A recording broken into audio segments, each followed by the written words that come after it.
What is up, Super Fam and Bro Vengers? Like we are back for yet another episode of the Cage. Yo, y'all already know how we get down here.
Okay,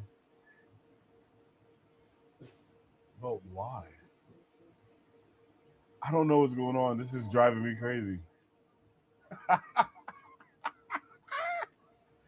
Yo, happy Friday. Right? Um, I hear so many sounds. I can't pinpoint anything. Volume mixer. Hello, hello. Wait, where is this coming from?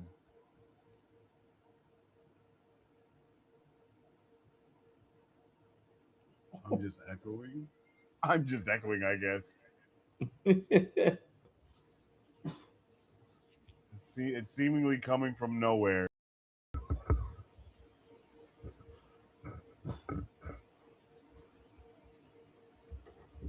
All right. Well, uh, not much I can say about that. Not much I can say about that. Oh, Okay. All right. There's nothing I can do. I got to get out of here. BZ. I'm gonna try to let you take over here while I try to fix something bet. because this is going crazy. Okay. Craziness.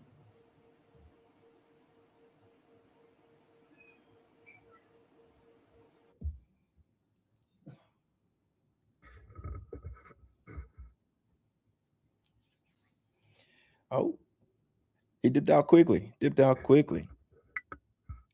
What's going on, folks? It's Beezy for Sheezy. You know it's hard, but I make it look easy. We have some technical difficulties, but it's all good over here. We are here. This is the Cage Podcast. It's Friday. You could have been anywhere in the world, but you chose to be here with us, and we appreciate that. Going to give you the news for the week here. As soon as we get things up and running, we got a lot of stuff to talk about. Of course, we got Lanterns coming up this weekend. Still buzzing off of episode one this past weekend, which was absolutely bonkers. RIP Hal Jordan. Spoiler alert. I mean, you've had about a week to watch it, so I don't know what to tell you. But yeah. RIP Hal Jordan. What seems to be Hal Jordan right now could be a swerve, could be something else. And things may not be what they seem in that show. But it's off to a good start. I know some of my hardcores, they're a little bit upset about how that ending went down.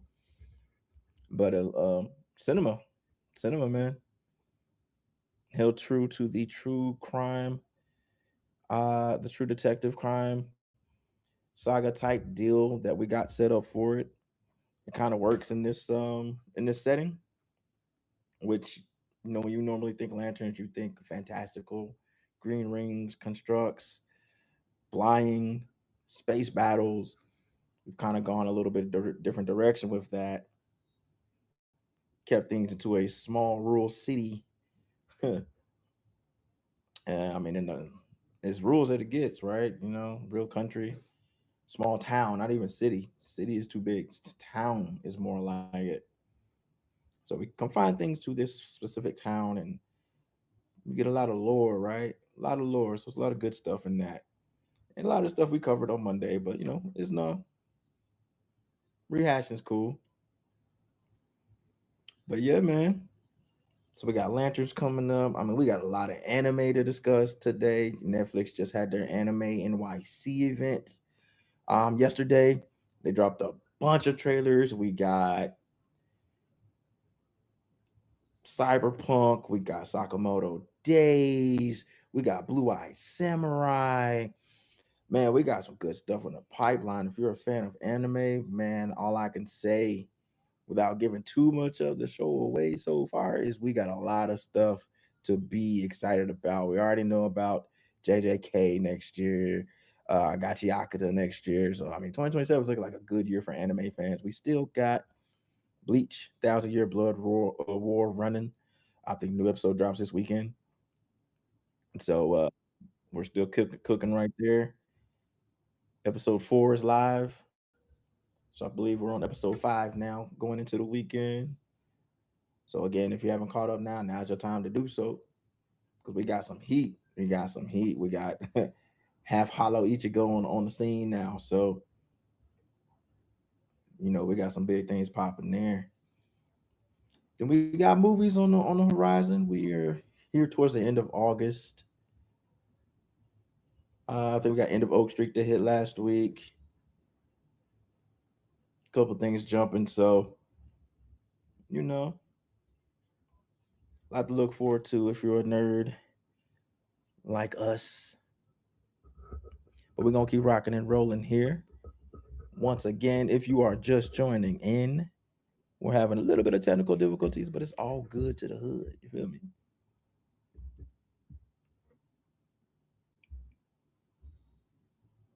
But we straight, we straight. Let me go through some of my notes here.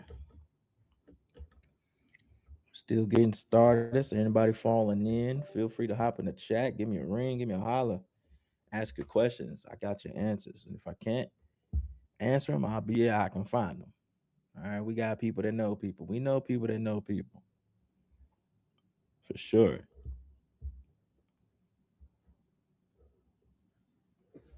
Let's see. We still buzzing off the D23 stuff. We got a lot of video game news. Recently. I mean, what games are you guys playing? My rotation right now, man. Let's see. Let's see. We're gonna start with Destiny 2. I know. Destiny 2 is kind of I don't want to say dead, but we're at the end of that. But that's still part of my daily rotation. We got Division 2, still a banger. They're still dropping new content. Uh, Anything Tom Clancy, basically. We got Ghost Recon Wildlands, just we covered a couple weeks ago with the 25th anniversary. They dropped some new stuff there. Some cool stuff to get into with that. Still rocking and rolling with that with the Last Rites new mission. They got new weapons, new gear, and a whole new hunt, man. A whole new hunt. We got the Gears of War E-Day beta still going, still rolling. So if you haven't jumped into that, jump into that. That's gonna be a banger when that drops. I mean, we got some Wolverine um drops, right? We got the trailer that hit a couple days ago. Think they got dropped some five new suits with the pre-order. Listen, I don't have a PS5, but this makes me want to get a PS5 for sure. For sure. It's in discussions. It's the way they're structured this Wolverine game, man. It looks like a banger. Like a banger for real. Oh man. String tripping, y'all. Tripping. But it's cool. I can rock out by myself. It's like I'm talking to myself until my people get here.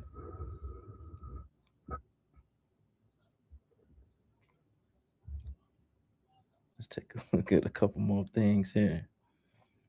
We got the 15 minutes of gameplay of Black Myth. It's on Qui. The follow up to Black Myth Wukong, man. 15 minutes, y'all. That's a pretty good amount of gameplay. I saw that thing on Instagram the other night. Sat there looking at my phone for 15 minutes on Instagram watching gameplay. That's how dope it is. That's how dope it is. So that looks exciting. Definitely something to be on the lookout for as we get closer to that. We got Gamescom coming next week. So we're gonna get a lot, and I mean a lot of news. I mean, man, we are in such a great time. We are in such a great time. Like we just had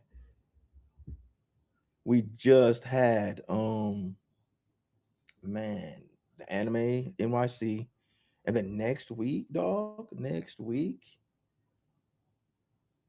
we got Gamescom. Anime and Gamescom back to back, yo. Bro, it's come on now. Come on now. Doesn't get any better than that. Doesn't get any better than that. Say it looks good for real. Hey, right? Facts, man.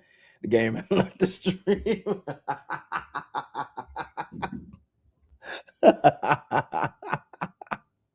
I got you, fam. I got you.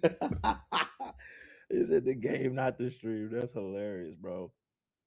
It's all good, bro. We rocking and rolling. Don't matter. It don't matter. Roll with the punches. Life give you lemons, you make lemonade, and we make the sweetest of lemonade. You hear me? So let me go ahead and pull a little something up on my side real quick. Let me get cracking here. Let me get cracking here.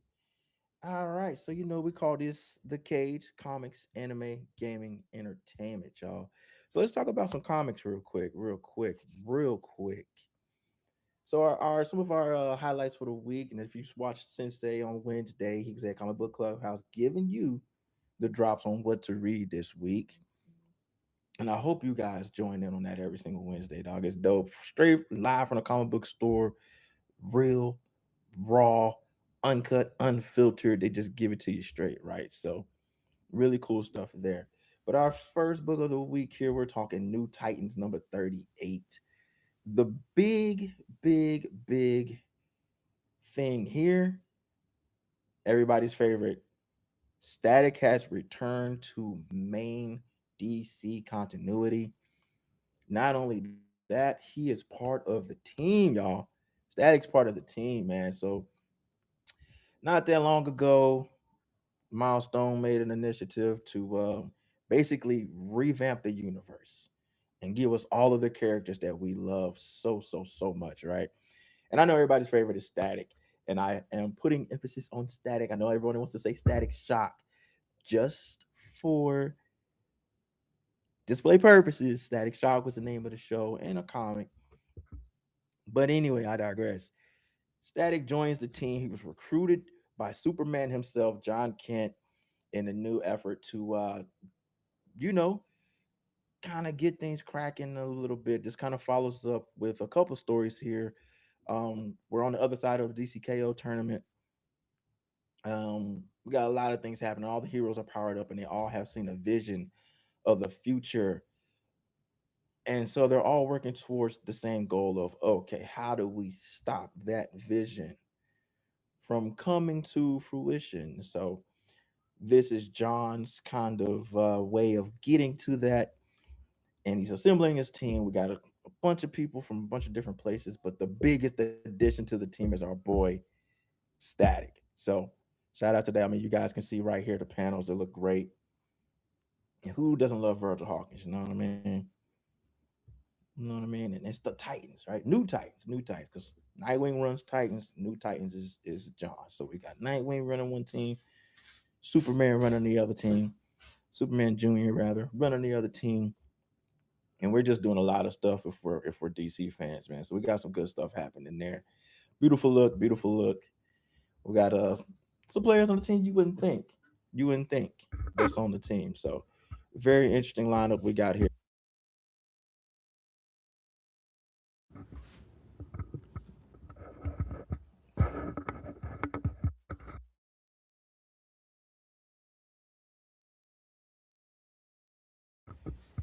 All right, all right.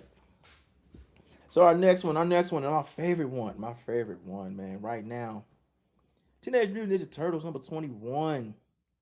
Brother, brother. So many a times on this stream, I have sung the praises of the Ninja Turtles comic, saying it's one of the best ones out there, one of the most consistent books out there.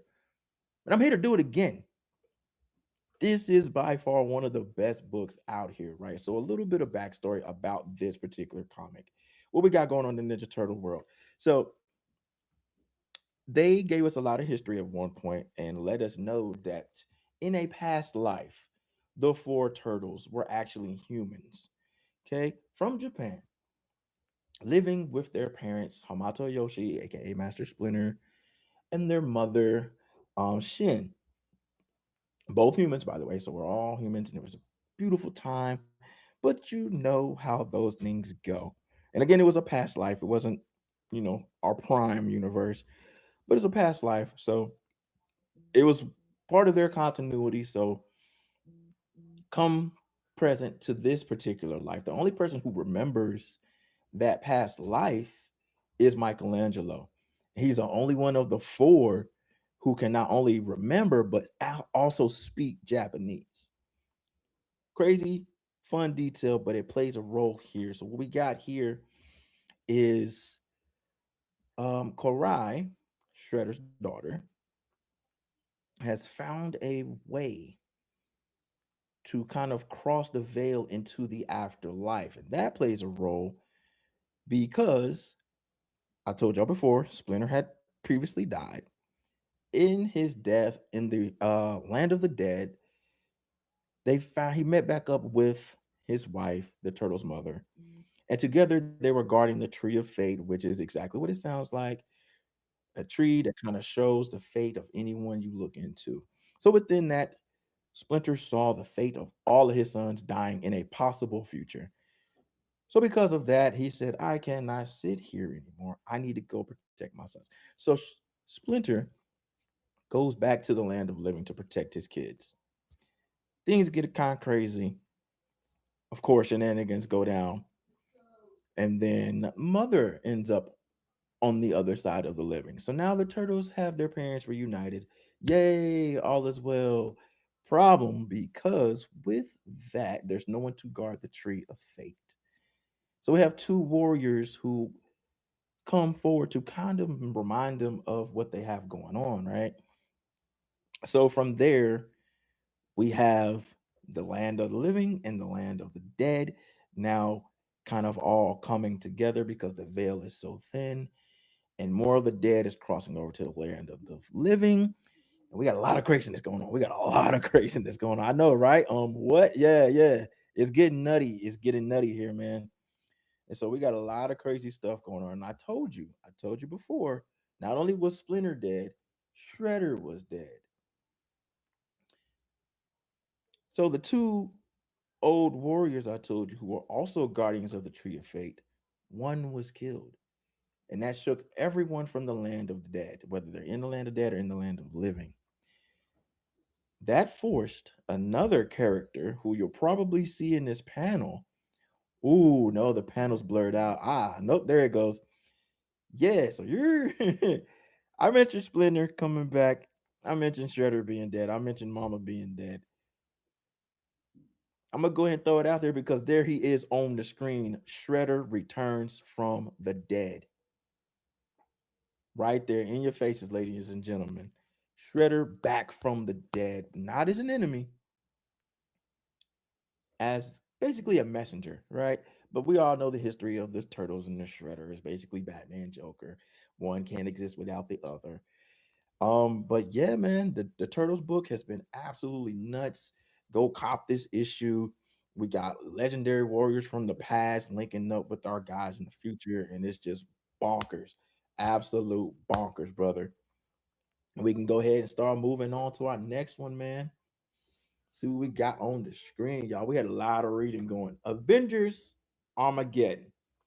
Now we've been covering this one. We've been covering this one every now and again. But for this particular Armageddon story, it connects to a few other events, right? Just a quick little background here. So the crux of Armageddon rests on, realistically, it rests on the tail end of the Blood Hunt series, where Doom tricked Doctor Strange into giving up his mantle of Sorcerer Supreme, and then Doom took over the world with, because it's Doom, right? Yeah, yes, he saved the world, but he also took over the world. So within that, obviously the heroes fought back, but it's Doom and his own power plus the Sorcerer Supreme. I mean, come on. I mean, let's be real. The only reason the world went back to normal is because Valeria, the Richards kid, basically exploited Doom's love for her, right? And the Doom Family Four family dynastic, Fantastic Four family dynastic is absolutely bonkers, right? Like Doom cannot stand the Fantastic Four, but he absolutely adores the kids. He loves Valeria, he loves Franklin. Like they call him Uncle Victor, right? Right? Makes no sense. Makes no sense. But Valeria basically exploited that love and essentially sacrificed herself during Doom's final attack. And it shook Doom so much. that he essentially gave his life for hers, resurrecting her, setting everything back normal, giving up his title, and he's off in hell now doing things, which that has its own book there, and he's actually teamed up with Captain America, who's also in hell because he got killed in Armageddon, sort of. It's crazy. It's crazy, y'all. It's crazy. Okay, so that's a little background there, right? But also, this spins mainly out of Era of Apocalypse and Age of Revelation, which are follow ups of each other.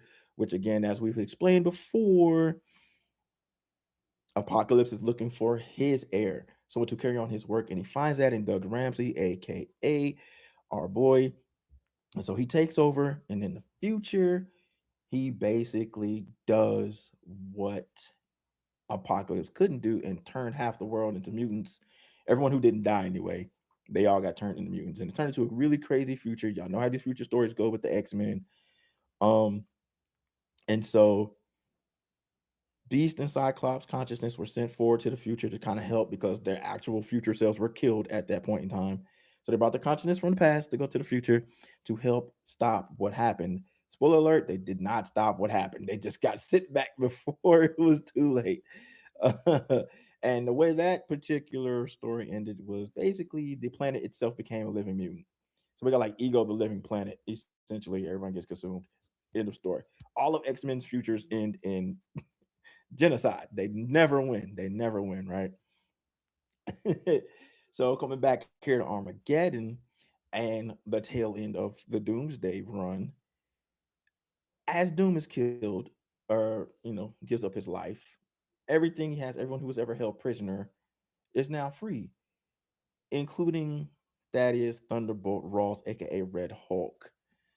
And he's pissed off about it. So he gets his hands on a device that's able to let him see kind of into the future. And these devices that he has are actually remnants of what was going on in the Ultimate Universe that Miles Morales was supposed to be protecting, but he lost all of these boxes. Now they're spread around the world. They give immense power and they do all kind of crazy stuff. So it's a lot of different connected stories here, y'all. I'm telling you, this is why we tell you to read these books. But within that, it's basically Ross figures out a future where he wins and he goes about putting that plan into motion. Okay. Uh and then this is basically where we are. Him putting that plan into motion and the Avengers trying to stop him. But within that, we get another player, David Colton, as you're seeing on your screen right here, who was also gifted powers from another one of these boxes. And he's like, you know what, man? He's basically Ultron. Ultron from the MCU, right? Humanity's biggest enemy is humanity. So I'm going to set out and stop humanity from stopping themselves. So he takes upon himself to kind of just, you know, in his non-violent way, keep the world from killing itself, which, I mean, every time this kind of stuff happens, it backfires, right? So that's what we got here. But the problem is here, Bucky agrees with him. So they're soft to so now we're looking at basically a civil war amongst the heroes again, and then what could literally be World War III for the world. So we got a bunch of craziness happening in this book. Avengers Armageddon is, I say, worth the read. Anytime you get these crisis events, man, for sure, absolutely, absolutely, absolutely grab them. Y'all know how I feel about the tie-ins. You don't really got to do the tie-ins, but speaking of tie, we'll get to it later. Um, but yeah, and no, we can talk about it. The tie-ins in this one, man. Yeah, we got another cloak and dagger type thing. But that's a different one, but still. Anyway, that's how we got going here with Avengers Armageddon. And it is exactly what it says it is. Armageddon, end of the world, and it's not quite going the Red Hulk's way, but it looks like he's getting kind of what he wants out of this. So, and as you see, Fury's back. He's brought Shield back. He's changed what Shield stands for. Actually, I think Shield used to stand for Strategic Homeland Intelligence, something like that. He changed the H to human. So he's like, basically forget everybody, superheroes included. All of y'all can eat it and bite the dust because I'm done with it.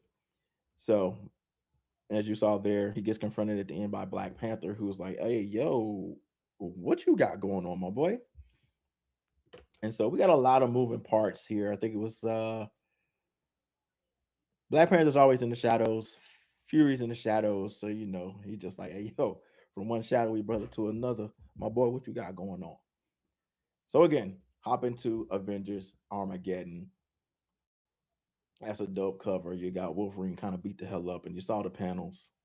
Yeah, he kind of gets beat the hell up. Yeah, David Colton basically has the powers of Captain America and can fly. I don't know what you do with that, man. I don't know what you do with that. You feel me? I'm not sure. I'm not sure. But we can keep the dice rolling here, man. Let's see what we got going on next. Shout out to DJ for the docket. Shout out to Sensei, still rolling, rocking and rolling behind the scenes. We're having some technical difficulties, but it's all good over here. We got the last driver, man. I haven't been able to tap into this one all the way. I was actually reading it as we were getting started here. But what we got here is kind of a fan favorite old school comic brought back to life by the man Sean Murphy himself, who wrote on it before. He's returning now to kind of revamp the series, and it's like a legendary outlaw who's coming back at a time where it is illegal to manually drive a vehicle. Already sign me up, cause what do you mean? And obviously he's driving a vehicle. Since I said he grabbed this one, I know him. Was it like Image Comics? I think we rock with the smaller labels. You got Marvel, you got DC, but Image, Dark Horse, Ignition. You know what I mean? Like those are where the heat is, y'all. That's where the real heat is, the untapped heat. This actually, after reading just a few pages and kind of going on what it was about, dog, like this to me, I think would be like a dope movie for like Jason Statham. Like put him. You got all the transporter movies, all the things Jason Statham does, right? He only does one kind of movie. I feel like this would be one of his. I feel like this would be one of his. I just see it. I just see it. We've already seen it, but I just see it. Old, retired, legendary outlaw, man. And then hops behind the wheel, even though you're not supposed to be behind the wheel. Like, come on, bro. I mean, y'all seen those self-driving cars, right? Like that's what we're talking about here. That's what the society is here, and it's illegal to be behind the wheel yourself. Like, come on, man, sign me up, sign me up. So I'm a few pages into this. I'm liking it so far. I'm liking it so far. It's kind of like a distant, not even a distant future, but a kind of a near future. Where America has become a land divided into like kind of like territories. We got kings for each territory, and it's basically run by the ones who have the most money, which already imitates life. I'll leave it at that. You know what I'm saying? Yeah, bro. But again, shout out to Sensei, man. I'm here, but I ain't there. But I'm here. Yeah, man. We rocking and rolling, man. We got What If Runaways, y'all. I haven't cracked this one open yet, but we all know how the What If line is, right? And then there's the Runaways. I mean, probably the best team you never knew you loved until the TV show, right? And they have had a very complicated history in the comics, and you know, it's wild, it's wild. So to see them in a what if format, man, brother, brother, I can only imagine. I can't wait to crack this book open, right? So, what about you? Since you popped up that what if yet?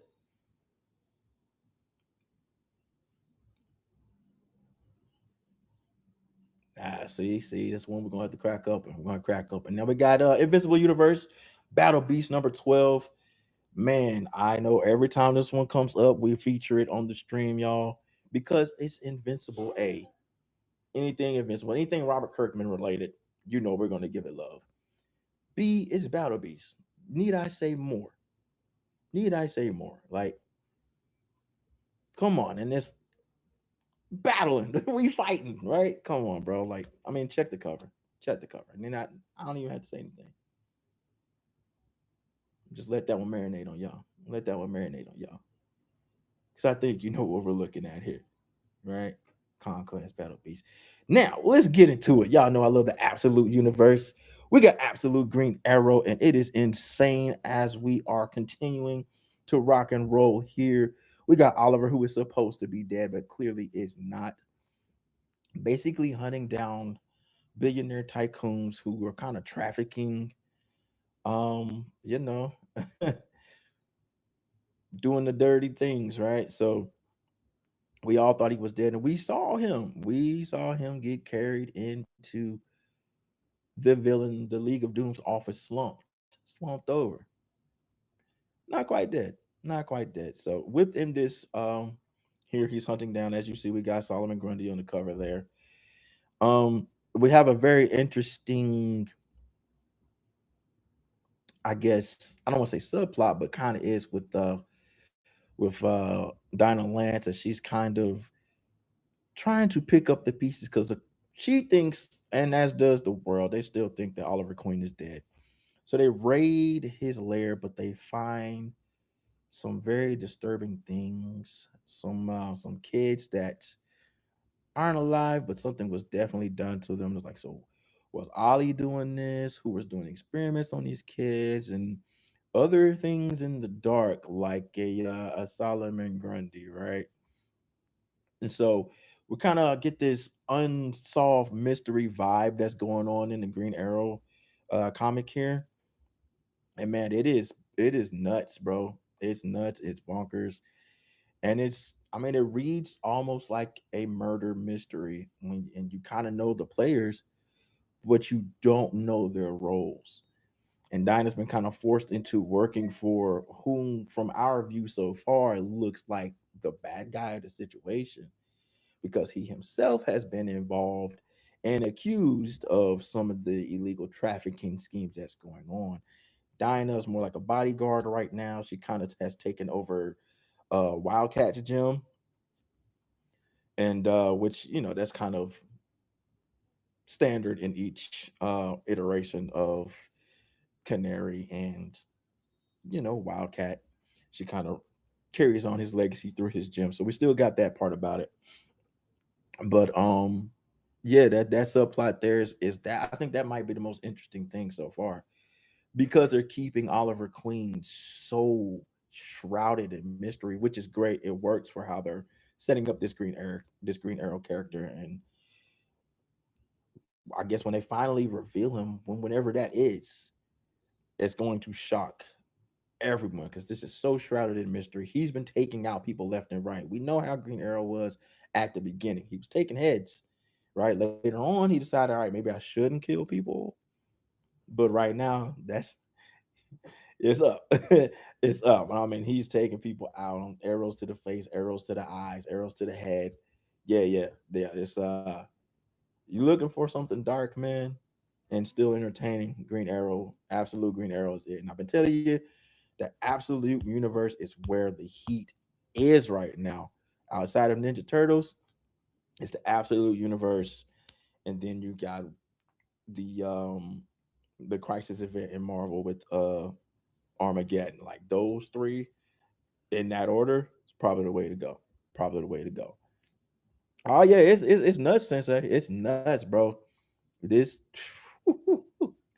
I cannot stress enough how wild the absolute universe is. And each story is its own story, but there are little threads that contain the entire universe and kind of connects it all together. So they've done a good job of making everything feel like it stands alone, but there's just enough connection for you to be like, oh, okay. Like they mention other things happening elsewhere that are connected to the other books. Like they mentioned a big fight in Gateway City, which is where Wonder Woman was fighting a beast.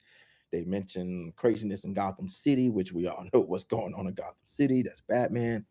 And they mentioned some kind of uprising in Metropolis.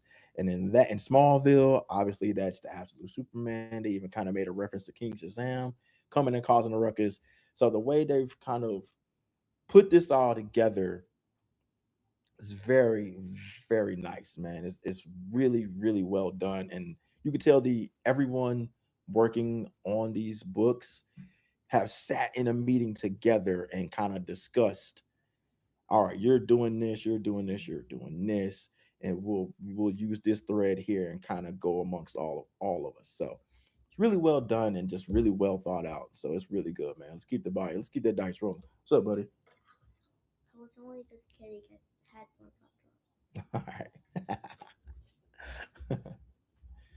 Got a cameo from the kid, y'all. Cameo from the kid, man.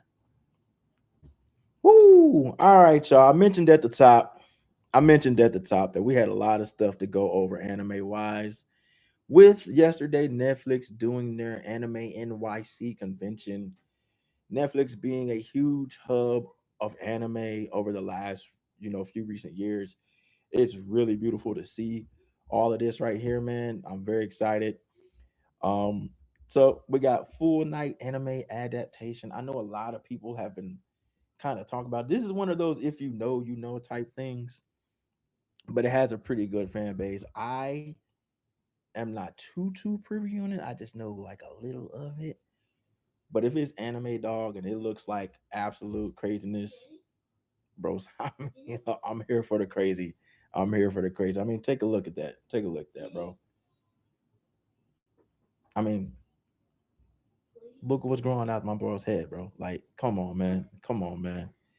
So we got also this one's also kind of set in the distant future. And so, you know how we get with those then. We know how we get with those then. Let's keep that dice rolling, my boy.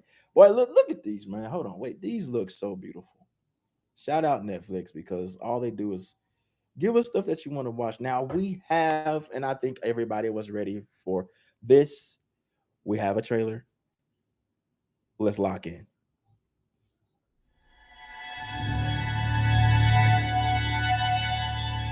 There's not a single thing I enjoy about life. Just plant a seed in my body already. Turn me into a beautiful flower.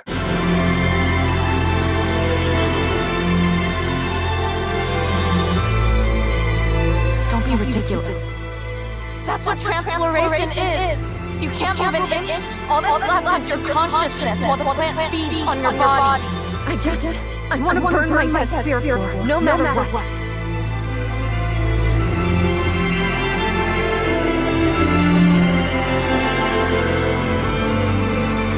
2 more years until I can become a spirit form. Then it'll be my turn to be free. Holy freaking moly.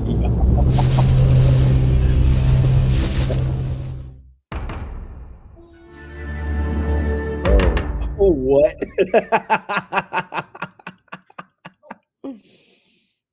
I get a lot of I don't know how many of you people watch Hell's Paradise.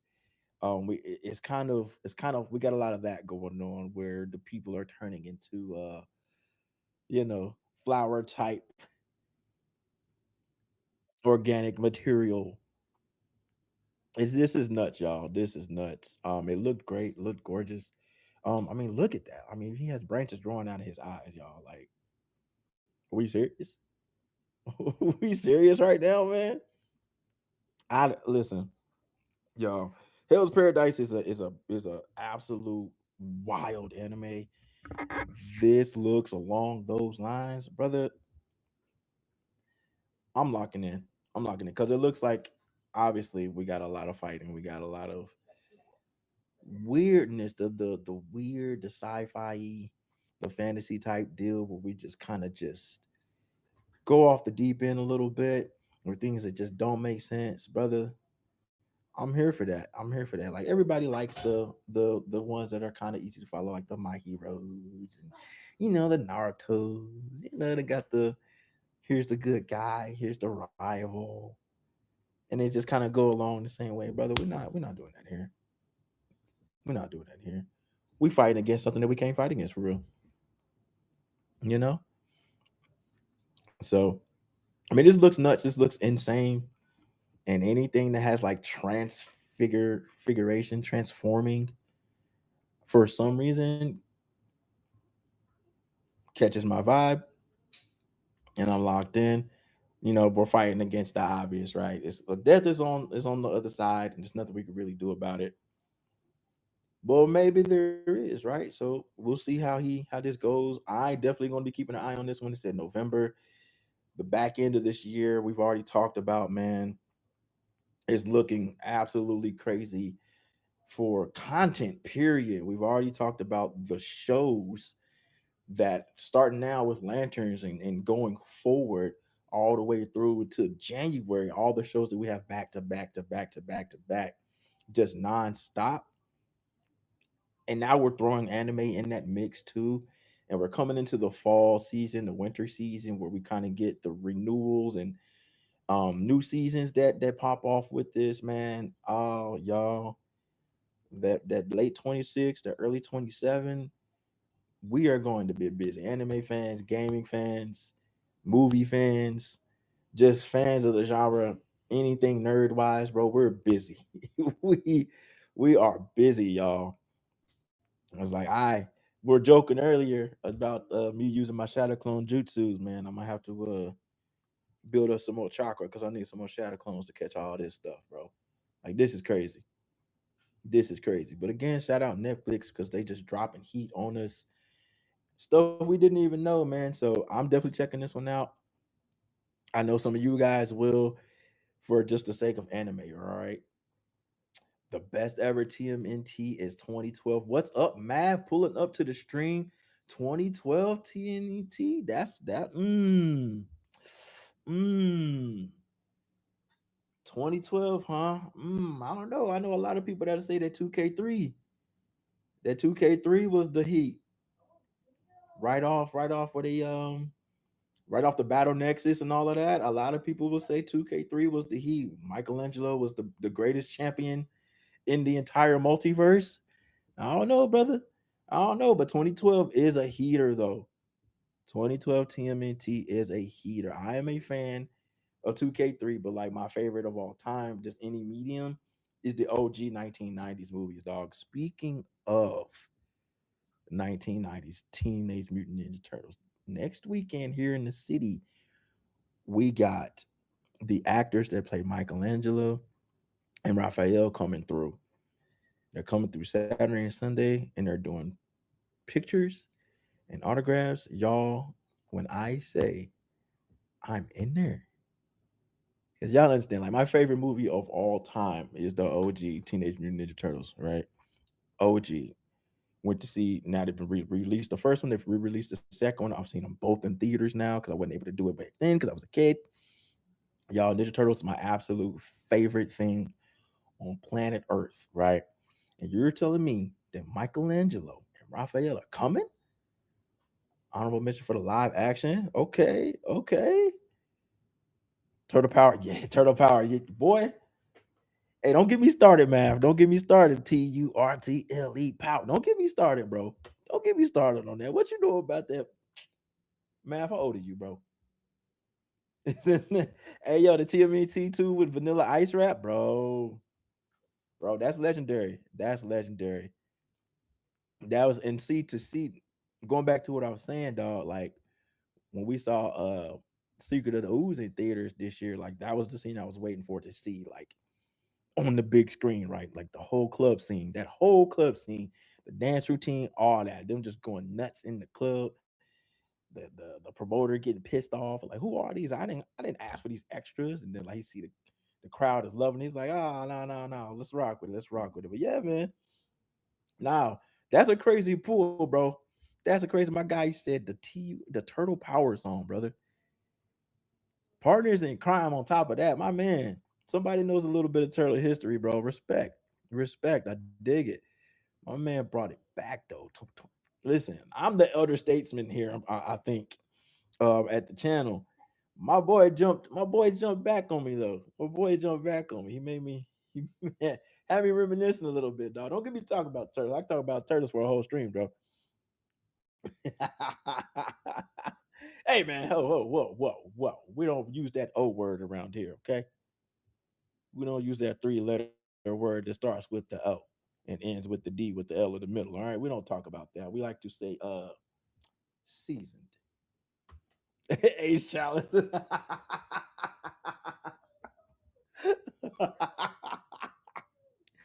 Hey yo. Oh, hold on, my boy. What? It says Star Wars is old. It came out in 1970. Oh yeah, we know Alien 74. Like, and that's crazy when you start thinking about just like how old some of these movies are, and they are still relevant today with all of their sequels as far as like how the story goes, right? And yeah, all the best stuff is old when you think about it. Like almost nothing beats the original of something, right? Because everything after that almost feels.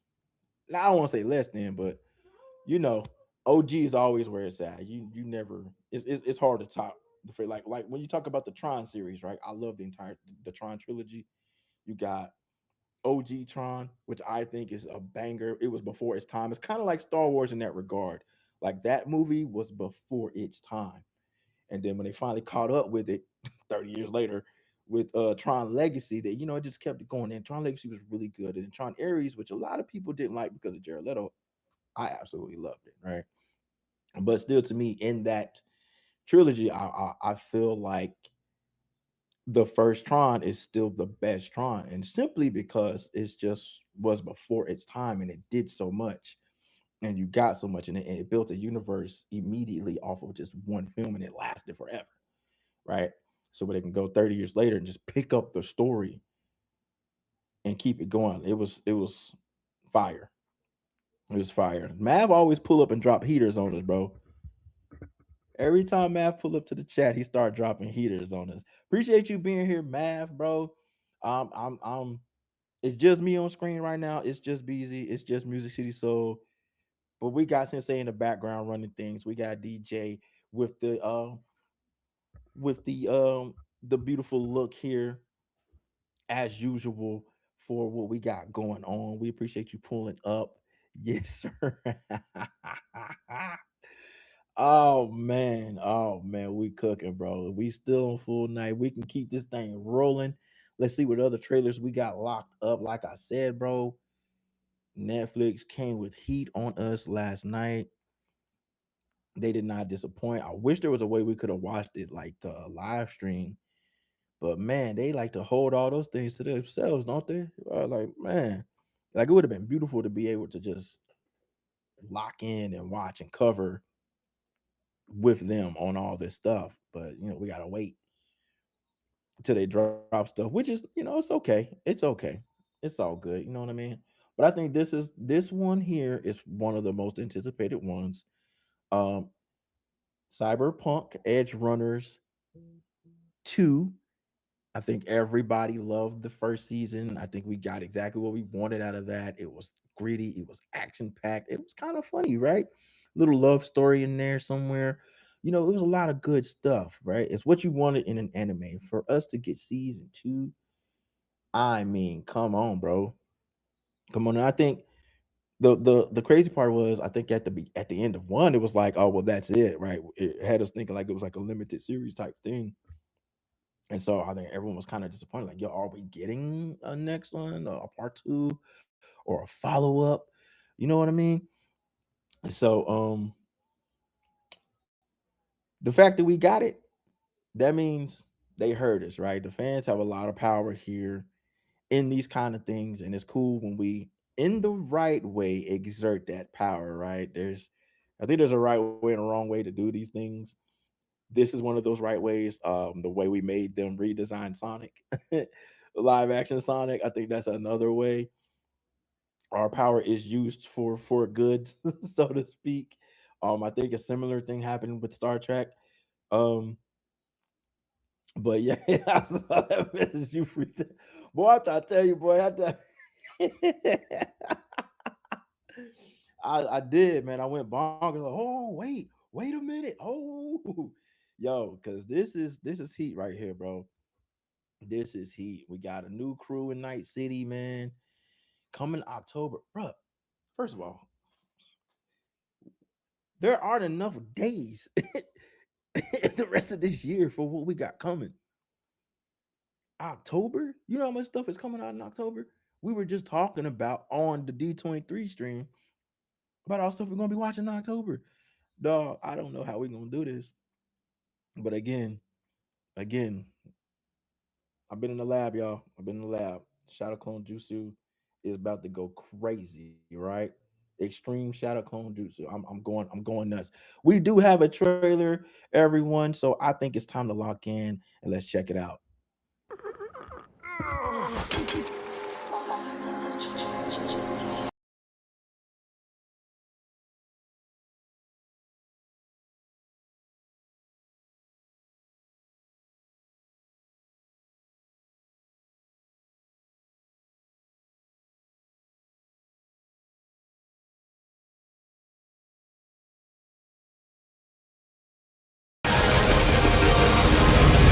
Finally!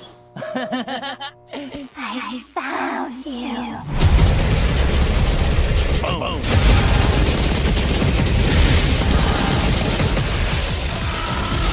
What kind of edge runner are you?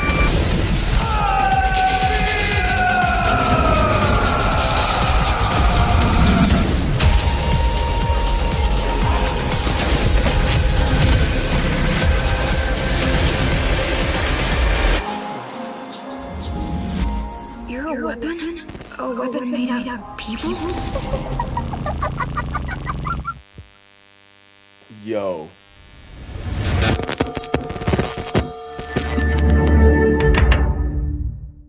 October 20th, y'all. Mark those count. This is insane, y'all. First of all, that looked like nothing but action. It looked like nothing but action and a whole lot of stress.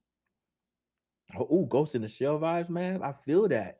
I feel that. And I have been watching the Ghost in the Shell anime, and oh man, it's beautiful. It's beautiful. The way they make it look like it's still in the 90s, but keep it modern. Beautiful. Um, but yeah, bro. Yeah, this one looks straight gas. It looks like I think the first one, it kind of was they kind of eased you into it a little bit, right? The first one. They look like they kind of eased you into it. Yeah, yeah, Max, yeah. And so, yeah, he was in the game. Yeah, Keanu was in the game. He was in the game. He was he was basically the main character. I mean, they even had him come out on stage and introduce it, right? So like you knew he was gonna have a big part in all of that. But I think Edge Runners one, they kind of eased you into it a little bit, right? They held your hand a little bit, and then they turned up on you. This one it doesn't look like they doing that at all, bro. It looks like they're taking off with you. Because I mean, you kind of know what to expect now. You know, they're gonna introduce some new characters, give us a new team here, give us some new mission, basically. But it looks like it's all gas, no breaks. We got pistol play, we got fighting, we got crazy speed, y'all. I mean,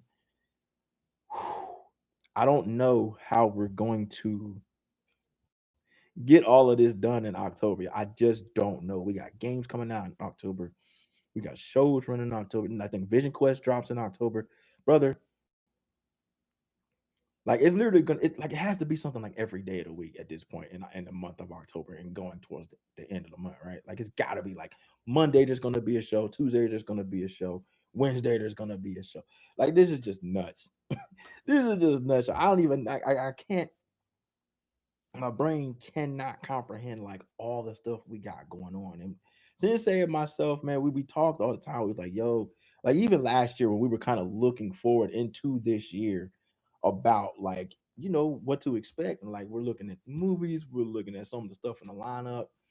We're like, yo, 2026 is gonna be a big year, but I don't think either of us foresaw it to this degree because some of these things wasn't even on the docket at the time we were looking last year, and we were looking in throughout the year. But like when December was rolling around and we were looking towards 2026, there was some stuff that wasn't on the docket back in December that have now made themselves up for this year, right?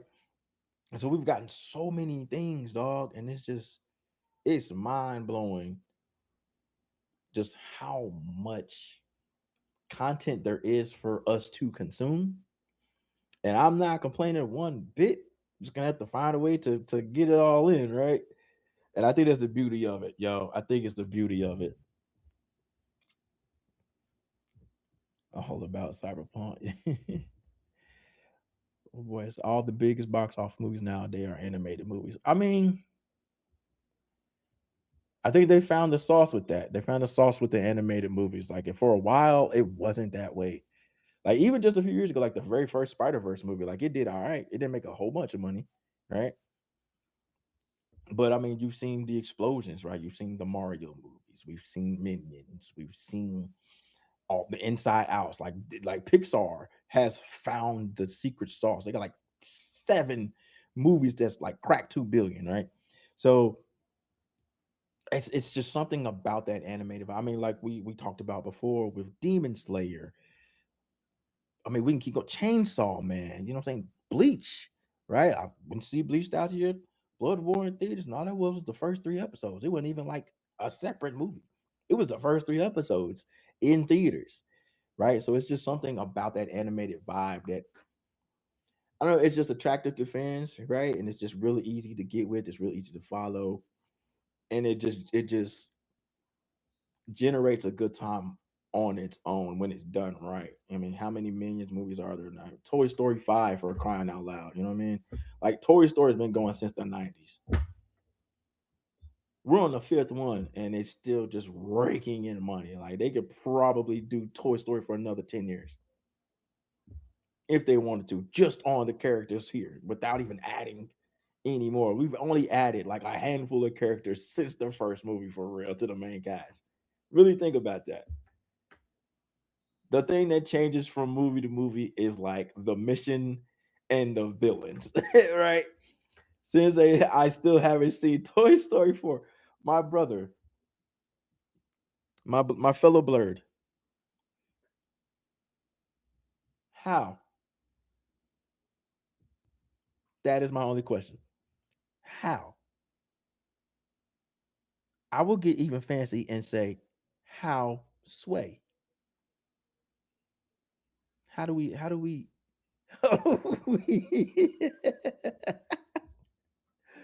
Toy Story 4 is with Forky? You mean to tell me you haven't seen Forky? The plastic spork? Trying to figure out if he's a toy or not? What? Talk about Forky.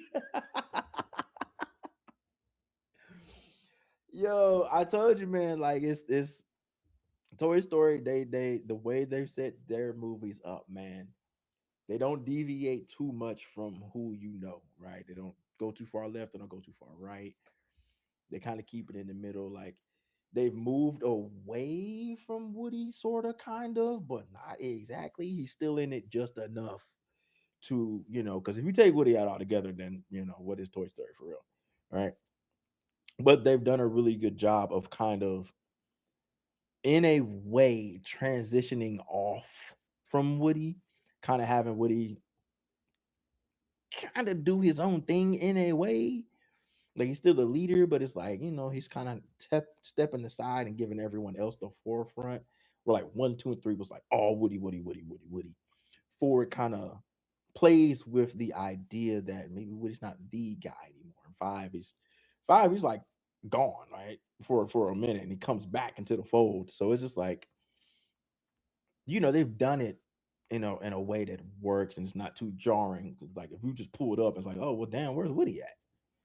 And then they just tell you, oh yeah, Woody's gone off screen or something like that. Now they've done a really good way of kind of like transitioning off of Woody and still keeping everyone else as the focus without losing focus of Woody. It's a masterful job, bro. Like you got to jump in. You got to jump. You got to give 4 a chance. Pull the kids up. You know what I mean? One of these weekends, you got some time on your hands. Throw it on the screen, man. Sit down and watch. It's hilarious. 4 is hilarious. A little gets emotional at the end. I think as most of them do. Most of these Toy Story movies kind of have a element of emotion that kind of tugs at your heartstrings a little bit. But for sure, bro. Like Toy Story, like I gotta say, bro. It's one of those. I don't think it'll ever like. I don't think it'll ever have any fatigue with Toy Story. I don't think there's ever Toy Story fatigue. And like when you hear it's like Toy Story 5, I'm like, what, bro? Toy Story 5. But then I see the trailer, I'm like, I'm right back in, bro. I'm right back in. Lightyear was good. I liked Lightyear. The thing with Lightyear, the internet. That's what happened with the Lightyear film, bro. The internet. Wally is a banger. Yeah, like those kind of movies, dog. And that's like we talked about. You still haven't seen it. I didn't see that one in theaters. I didn't see Lightyear in theaters. I saw it on streaming. But because it was, I think it was just so many other things that was out at the time as well. So like it wasn't like high on my list to see, right? But I thought it was dope because like if there was anyone of that cast that deserved their own movie, Buzz was it for sure. It was definitely Buzz. Um, but I think the internet kind of took over for that. They had some moments in there where the internet could be like, see, this woke. Well, I mean, that internet is not that dumb stuff, but it's definitely one to see. Hey, Mav going crazy in the chat, bro. We appreciate you, Mav. Wally was a banger. Everybody loves Monsters versus Aliens, Ratatouille. That's my girl favorite one, bro. My wife loves Ratatouille. She'll watch that. It'll come on TV. She'll stop what she's doing to turn that thing on, bro. Like, bro, we can just watch it anytime on Disney Plus, right? Doesn't matter. Doesn't matter. TV. Boom. Nemo. Everybody loves Nemo. Incredibles. We actually talked about that during the D23 stream where they dropped the Incredibles 3 first looks and all of that. You know what I mean? So yeah, that's another one. That's another one we talked about that's been around forever. And then they just take so much time in between the movies. Like 15 years later, they dropped two. And then like 4 years later, they dropped three. And that's another one. Like everybody, this one was probably never, ever, ever, ever, ever, ever going to get old. I mean, they can just grow the kids up, and we could just start watching the kids going forward. You know what I mean? But when it's done right, you build up that equity. You can do these kind of things, and your fans will rock with you. They'll be loyal. So, I mean, we've seen it. I mean, that was one that hit a bill. Now back to our anime. Appreciate you, chat. Appreciate you, chat. We'll be coming back to it. Now, this is my personal favorite. This is one I've been waiting for right here. Blue Eye Samurai, y'all. I since I think you was doing watch parties on this, weren't you? Somebody I know is doing watch parties on this one. This is a banger, bro. I've been waiting for season 2. This was so nuts. I think we all kind of get the story of Blue Eye Samurai. It's like, she's kind of a half breed. She has blue eyes. So everybody knows that, you're not from here. You not one of us for real. But she's on a revenge mission to hunt down everyone who did her dirty. Right. And so, yeah, you did do a review. Yeah. Yeah, I was following along with you when you was doing it. That and Sakamoto days for sure. But yeah, this one was a banger. Season 1 was an absolute banger. She ended up finding the guy she was hunting down, and he had the information that she needed. So she's kind of forced to keep him around now. So she couldn't really kill him. And like everything, Emmy was like, hey, yo, off that boy's top. Take him out. He was like, nah, you can't get in without me. I know things about the West you don't. So, we're heading over to London for this one. Oh, brother, the reviews were absolutely wild. Man, this was a perfectly told story. The twists and turns were wild. The fights, the battles. Oh man, every sword fight that she was in, like you didn't know if she was gonna win, if she was gonna lose. She took some L's. It was just wild, bro. And learning how to be like a lady, for lack of a better terms, just to try to get into some doors. Like the characters you meet along the way of this in season 1, dog, and how it feeds the greater story. Like this is another one of those that was just beautifully done, beautifully told. It was just the pacing was great, the animation was gorgeous, and the fights they felt like there was always something at stake, right? Now, this is an interesting question from Mav, real quick, which as we take a side note. Is Kill Bill a samurai movie? Hmm. Would would y'all consider Kill Bill a samurai movie, yo? I'm gonna let you ponder on that as we get to the trailer. Y'all think about that. We'll come back to it after we hit this trailer. Let's jump in on Blue Eye There's Samurai. so much you don't know. Where are the other two? You need me. Why? I know another word you don't know. A magic word. London. All hands! The storm found us!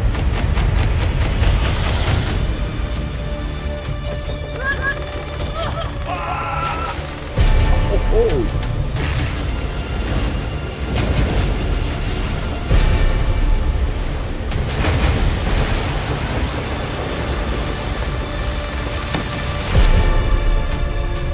I choose revenge.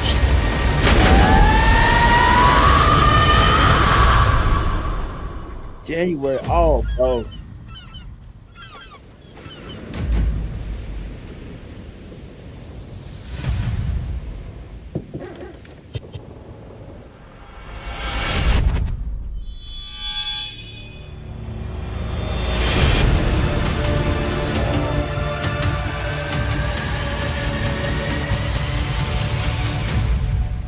January 2027. So we got Blue Eye Samurai and Ahsoka season 2 for January 2027. Y'all, you see what I'm talking about? You see what I'm talking about? We just talked about this. We just talked about this. How, Sway? How we go, brother? Brother, sheesh, indeed, bro. Indeed, sensei, sheesh. I mean, y'all, there aren't enough words to describe how hype I am for this, man. Like, first of all, we're taking the ship. We're hopping the seas, y'all. I'm currently playing Assassin's Creed Black Flag Resynced, and I'm always in the water. I'm on the ship. I'm doing crazy stuff on the ship. I'm taking other ships. I'm fighting the weather. We got whirlpools and cyclones, and then y'all turn around and y'all give me more of the same in Blue Eye Samurai season 2. We're going to London, y'all. Come on, bro. London? You know how much trouble we can get into in London? Since they said that's gonna be a crazy way to start the year, man, who are you telling, bro? Like, Happy New Year, Ahsoka season 2, Blue Eye Samurai season 2, like off rip, y'all. What? What? Wuxi is a Chinese samurai. Wuxi finger cane. Yeah, yeah. Kung Fu Panda. Yeah, man. Yeah. So like this, the samurai genre, right? I think this is another one of those things. When done right, it just doesn't get old. It just does, because everybody wants to see swords fighting. You want to see. We all like violence. I mean, I think that's it's a crazy thing to say, but like, think about what we watch, right? Think about what we watch. We just talked about all the fighting and some of these other things. So something like this. So you give me the sword fighting mixed with sailing the seas, bro. Like fighting the elements, and she's already on the boat with someone she can't really trust. You know it's about to go crazy. We all like violence. I'm just saying, man, because like Mav says right here, Jean Claude Van Damme first movie was Breakdance from 1986. Yeah, man. Everything Jean Claude has done has been fighting. He's incorporated dance into fighting. You know what I mean? So we all like violence, bro. Like, how many kung fu movies are there? Jet Li, Jackie Chan, Ip Man, right? Tony Jaa. You feel like, come on, Crouching Tiger, Hidden Dragon. We can keep going. You know what I mean? So like Bruce Lee. We love violence. We love violence. It just is what it is, right? It's the craziest thing to say, but it's also the truest thing to say. You can take that however you want to take that, but I'm putting it in the frame of entertainment genre wise. We all like violence. I mean, even these reality TV shows, if you want to go there, what do they advertise, right? They advertise the big fight. That's all they put on TV, right? No one cares about them having fun and going out to the bar. What? I don't care if they go out and like volunteer the community and help like put blankets on people. Nobody wants to watch that, right? Like it's great. It probably should be showcased more, but you know what gets those ratings up? You just show a quick 10-second clip of two people running at each other and throwing stuff. Oh, what episode is that? I gotta make sure I tune in, right? That last man I've said that's why the UFC is so popular because we love violence, bro. Back during COVID when there was nothing on and it was just UFC. You better believe every Saturday my TV was on UFC on ESPN. I own it now. Paramount Plus, what's up? They just got that new deal where you can watch it all their pay-per-views for free on Paramount Plus. Bro, we watch UFC here faithfully. All right. I'm trying to see somebody get knocked out. We love violence. All right. Just in the entertainment frame. Got to make sure I put that disclaimer out there. Entertainment. We love to be entertained. I mean, we got what's that? Power slap? Power slap?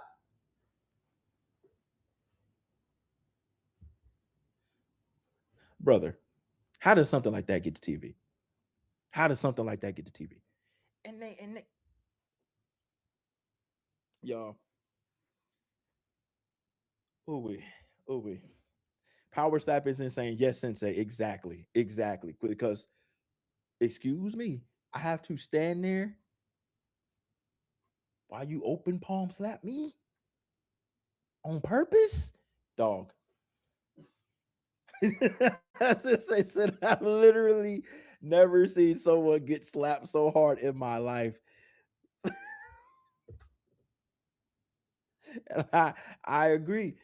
On purpose. I mean, people are getting literally KO'd on purpose for sport. What? What? Ain't no way. There's not enough money. There's not enough weights to lift.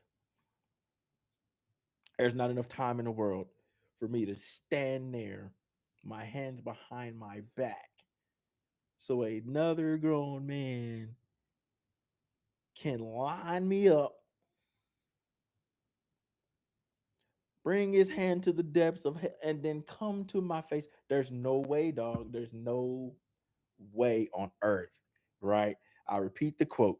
I won't repeat the quote. I think I've said it too many times, but you get it now. My goodness, this is just crazy. Now, anyway, back to everybody knows what my favorite anime of all time is, the One Piece. This is the remake. As we told y'all, we are at 1187 episodes currently ongoing. This here condenses those 1187 episodes into about 300 or so you can get the essential viewing and catch up to where we are now. I think this is by far the most fantastic idea they could have ever done. And this is even better to than like looking up what episodes to skip as far as fillers go, because you know that's a thing, because all these anime, all the good ones, all the long-standing ones have a very, very large amount of filler. Here we get all heat, no filler, straight One Piece.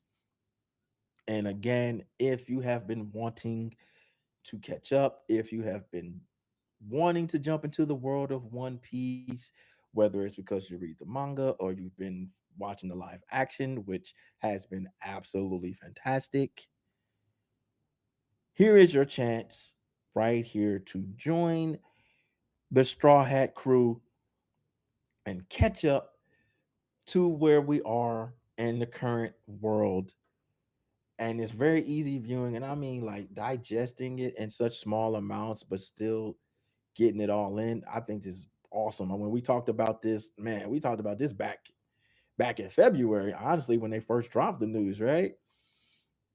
And so, I think this was great. I think other anime should follow this model here. Like, whenever Dragon Ball Super returns, I think they should do something like that. I mean, Super ain't got that, it ain't that many episodes, but but I think like all these long-standing ones should do something of this variety here.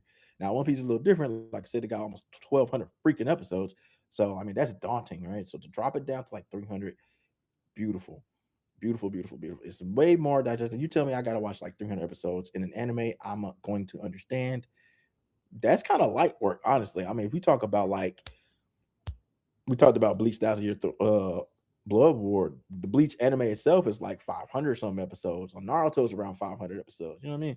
So you tell me I watch 300 and catch all the way up. That's a deal, right? And Sensei says my son is on episode 500. Dog, he's putting in work now. That's work. That's a lot, right? That's like a full run history wise for anime. I mean, how many episodes we get with My Hero? You know what I'm saying? So and that was 10 years worth for My Hero, right? So we already talking about past that. So, you know, that's yeah, son putting in work, bro. But it's crazy it's crazy since it's crazy to think about just like how many episodes that is in the grand scheme of things, right?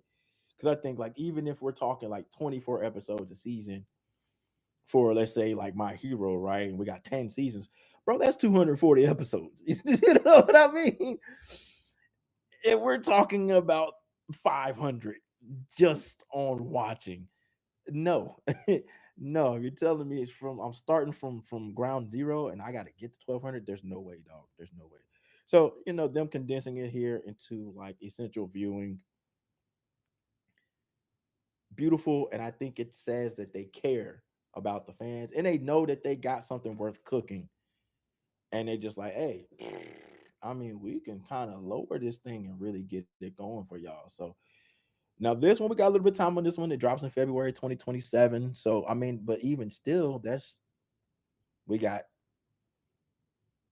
freaking Ahsoka and Blue Eye Samurai in January, and then we go straight into February with One Piece, dog, brother. Hey, this is gonna be a running theme, bro. This is gonna be a running theme. Like we are non-stop consuming stuff, brother. Non-stop consuming, right? So we cooking, man. We cooking, but y'all know I love me some One Piece. Luffy, the GOAT, Straw Hat Pirate Crew, full steam ahead, as Sensei said, and that is so appropriate just for what we're doing and what we're talking about, and be for One Piece. What a comment. W comment Sensei. That one was right there. That was lit. That was lit, dog. Oh man. What we got popping in the chat? What we got popping in the chat? What you talking about, man? Let me see what Mav got going on over here. Cool Mario shirt, much appreciated, bro. Yay, look, yeah. We got the 8-bit special going on here. All the characters of the crew, like what I'm saying. I got the hat to go with it. You know what I'm saying. Y'all can't see it, but the shorts match too. Y'all can't see it, but the shoes match too. We fly over here at Marvel Bros. Cage, right? I'm just saying, we fly over here, man. Y'all, I wish y'all could have seen Sensei shirt, bro. He had a dope Marvel shirt on, dog. It was hard. It was hard. I mean, we stay fly with the nerd gear over here. You feel me?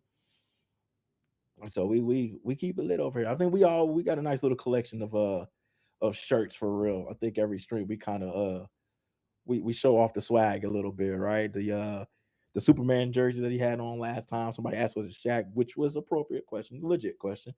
What I mean? We try to we try to show off the comic collection a little bit, right? But now that's it for anime. I appreciate your participation. But now we're going into the gaming section. And as I mentioned earlier, next week is Gamescom opening night live. We've been waiting listen, every time we are always on the cusp of something. They drop the news that is coming.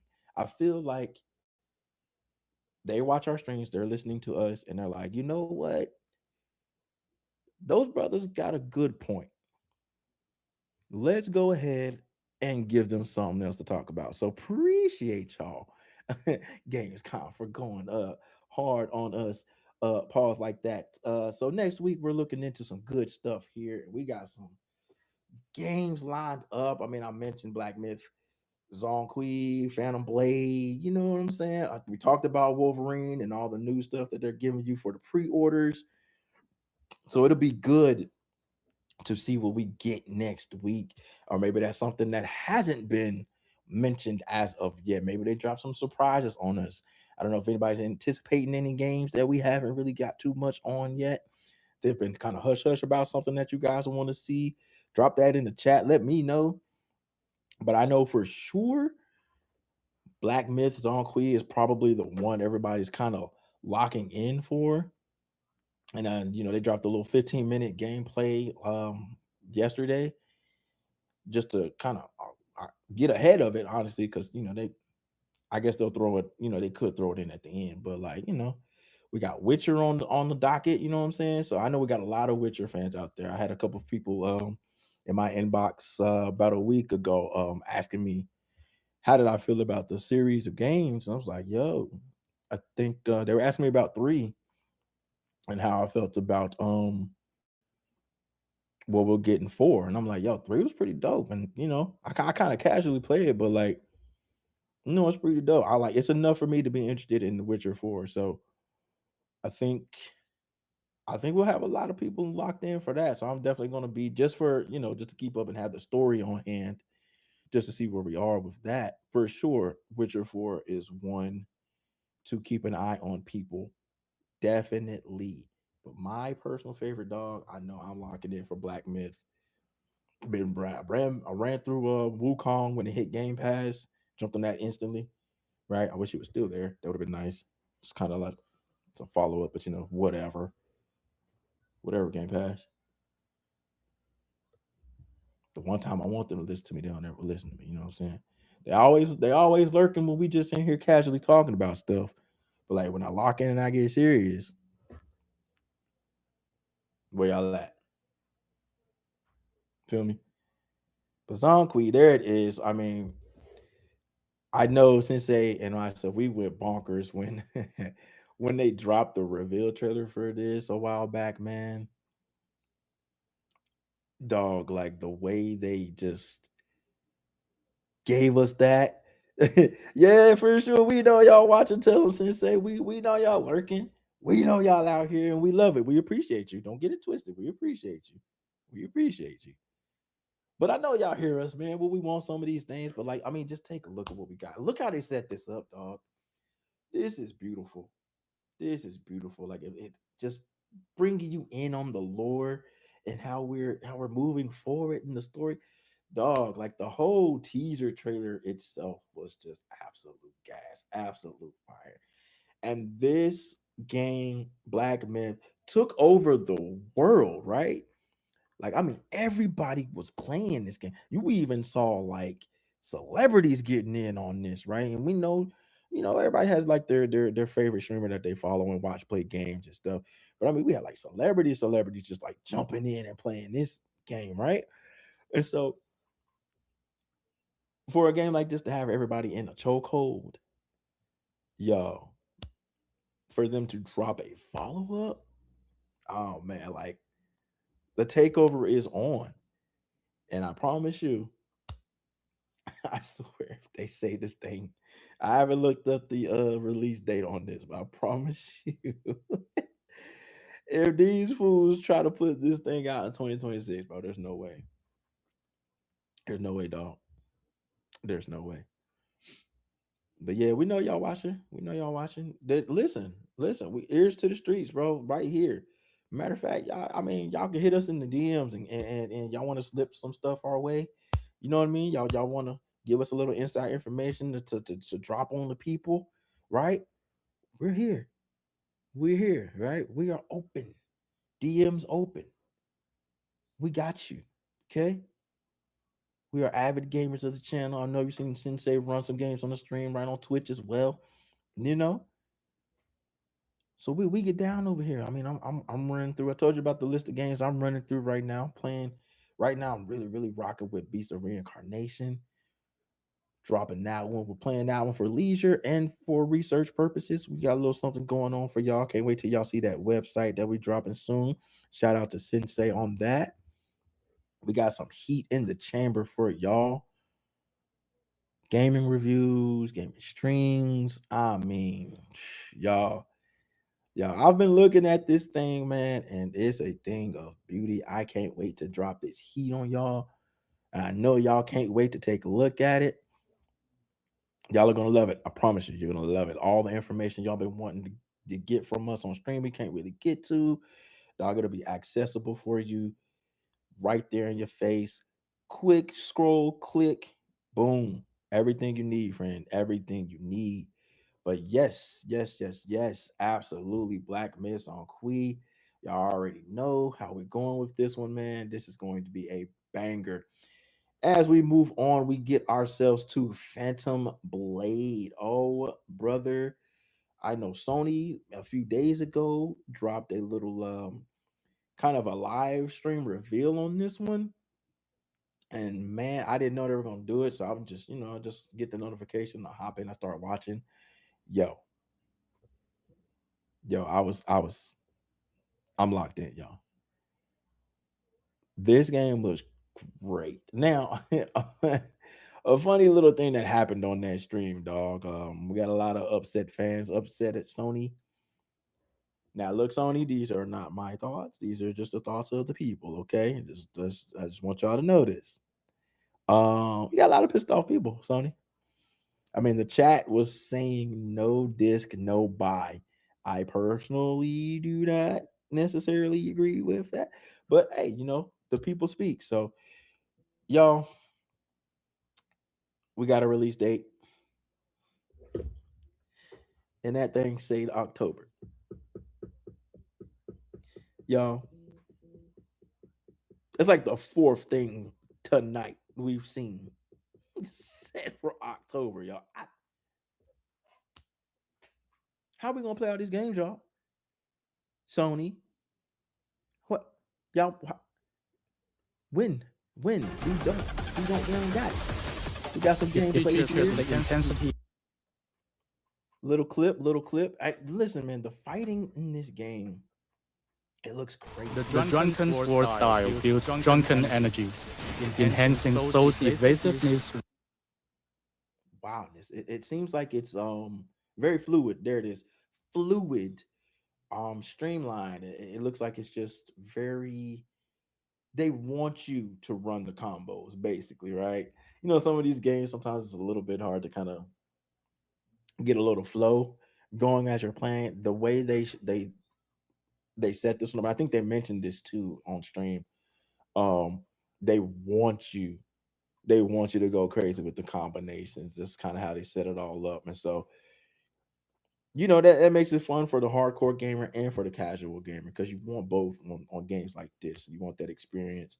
You want them to be able to hop in and really play and enjoy playing it. That it shouldn't be too like a task for them as they're learning the game and things of that nature, right? So you got, especially when it comes to these RPGs, right? You kind of want it to be easy to operate, as well as follow a good story. It's just it could be a great story, and if it's the mechanics behind the gameplay, if it's difficult, you kind of lose them. So it feels like that they kind of learned from the first one, and this one they made it a lot smoother, a lot easier to rumble with. So it should be fun. I am super locked in on this. I think DJ's been pushing this one my way. Yeah, I'm really locked in on this one, man. I'm super hyped for it. Super hyped.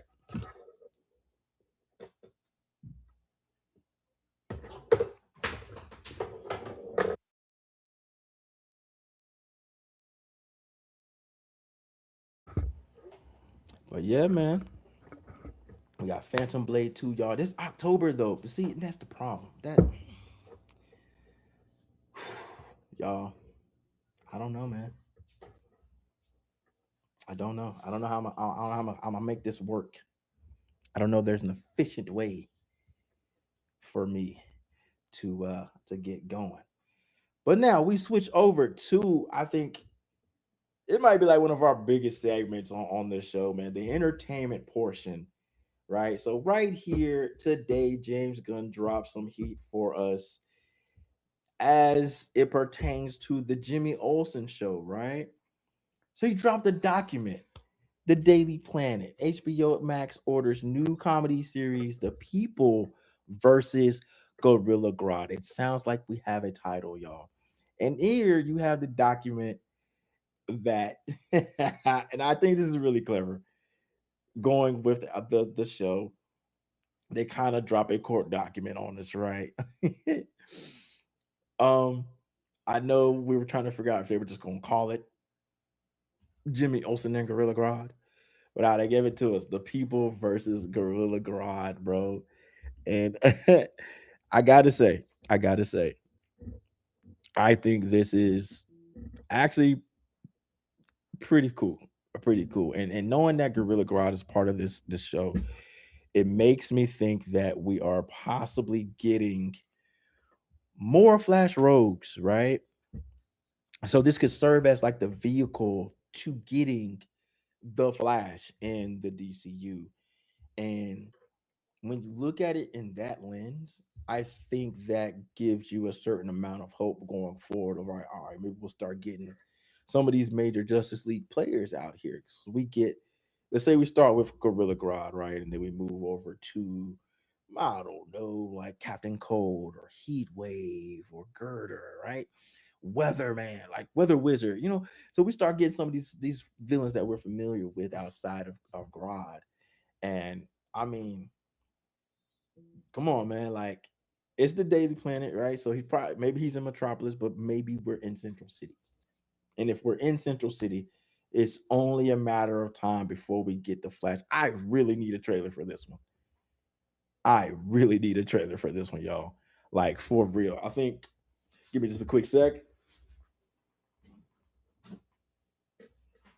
All right, there we go. Yeah, I think a trailer just kind of showing us how this is going to work. Because there's this is a weird dynamic, right? We got Jimmy Olsen, who's a reporter at the Daily Planet, and Gorilla Grodd. We all know who Gorilla Grodd is, right? We know Gorilla Grodd, right? The big gorilla with the mental abilities, right? So it's like just that alone, it's kind of weird. You're trying to make it make sense, and I'm not sure. I'm gonna be real with y'all. I'm not. Usually, I'm kind of optimistic. I'm not sure how this is gonna go. I'm not sure how this is gonna work. But if we get this in the way they're presenting it, right? Clearly, it's a court document, so we're getting more true crime, right? Like since they're saying right here, true crime show in the DCU. Like as Gunn says there, it's a true crime show. So it's like, okay, that's interesting. All right. So we're going to be seeing Jimmy Olsen on like his investigative journalism tip here. And it's like, how do we get there? I have so many questions. I have so many questions about how we're doing this. And it's just I'm trying to figure it out, y'all. I'm trying to figure it out. Since it says it seems like JG doesn't get told no, because what is this? Oh man. That's a funny point. And as Gunn says here, it was something that he had pitched before he even got the job as CEO studio head, right? So he was already working on this one, and they were like, yeah, sure, do it, man. So but like on its surface, dog, like it I'm just trying to make it make sense because right now all we're hearing about is Gorilla Grodd, right? Because it's like I don't even know how are we even how do we have Grodd in position for it to be the people versus Grodd in a true crime fashion, right?